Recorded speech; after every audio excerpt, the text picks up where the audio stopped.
بسم اللہ الرحمن الرحیم۔ اللہم صلی علی سیدنا و مولانا محمد وعلی آلہ و اصحابہ وبارک وسلم وصلی علیہ۔ السلام علیکم دوستوں، آج کی ویڈیو میں کہانی سنائی جا رہی ہے ظلم کا انجام۔ حوالہ کتاب انوار سہیلی کی کہانیاں۔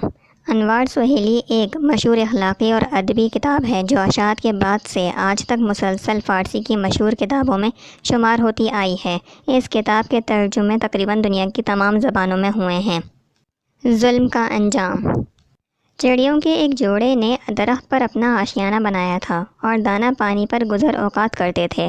اسی پہاڑ کی چوٹی پر جس کے دامن میں یہ درخت تھا، ایک باز رہتا تھا جو شکار پر بجلی کی مانند جھپٹتا تھا اور کمزور پرندوں کے آشیانوں کو جلا کر خاک کر دیتا تھا۔ جب کبھی چڑیا کے بچے اڑنے کے قابل ہوتے تو باز ان کی طاق میں بیٹھتا اور جیسے ہی بچے اڑنے کی کوشش کرتے وہ انہیں اپنے پنجے میں دبوچ لیتا اور خود اپنے بچوں کو کھانے کے لیے دیتا۔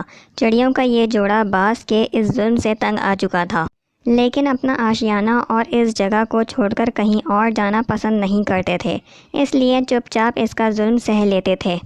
ایک بار پھر انہوں نے بچے نکالے اور جب وہ اڑنے کے قریب ہوئے تو ماں باپ بڑے خوش ہوئے، لیکن اچانک انہیں باز کا خیال آ گیا اور ان کی ساری خوشی اڑ گئی۔ انہوں نے سوچا کہ کہیں ایسا نہیں ہو کہ ظالم باز انہیں بھی اپنے ظلم کا نشانہ بنا لے۔ یہ خیال آتے ہی دونوں رونے دھونے لگے۔ ان میں سے ایک بچہ جس کی آنکھوں سے ذہانت ٹپکتی تھی، ماں باپ کا یہ حال دیکھ کر بے چین ہو گیا اور ان سے پہلے خوش ہونے اور پھر رنجیدہ ہونے کا سبب دریافت کرنے لگا۔ انہوں نے کہا، بیٹا ہم سے اس کا سبب نہیں پوچھو، ہمارے دل میں آگ لگی ہوئی ہے اور بہتی ہوئی آنکھیں خود یہ کہانی سنا رہی ہیں۔ یہ کہہ کر انہوں نے ظالم باز کی ساری داستان انہیں سنائی کہ کس طرح اس نے ان کے بچے ان سے چھین لیے۔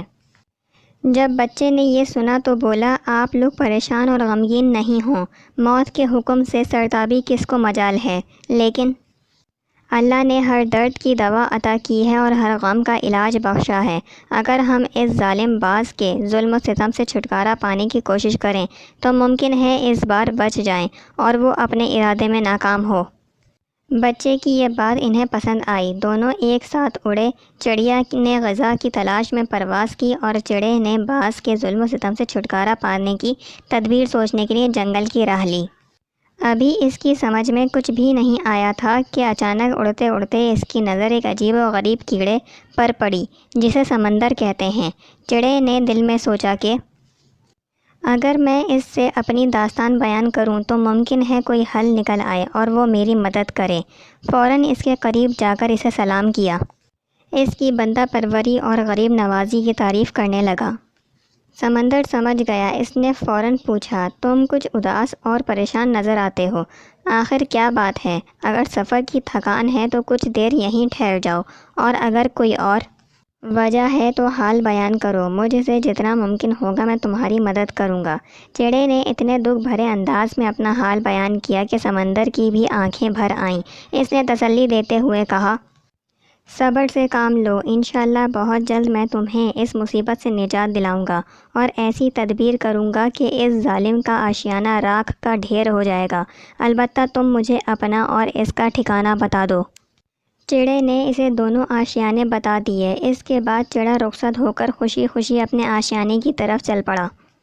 سمندر رات ہوتے ہی اپنے ساتھیوں کے ہمراہ گندھک لے کر اس مقام پر پہنچا اور باز کے آشیانے کے پاس آہستہ آہستہ پہنچ کر تمام گندھک اس پر چھڑک دی۔ وہ ظالم اپنے بچوں کے ساتھ گہری نیند سو رہا تھا۔ اسی وقت خدا کے حکم سے قہر کی تیز ہوا چلی اور آگ بھڑک اٹھی اور باز اور اس کے بچے جل کر خاک ہو گئے۔ دوستوں، امید کرتی ہوں کہ آج کی کہانی ظلم کا انجام آپ لوگوں کو پسند آئی ہوگی۔ نیکسٹ ویڈیو تک کے لیے اجازت دیجیے، دعاؤں میں یاد رکھیے گا۔ اللہ حافظ۔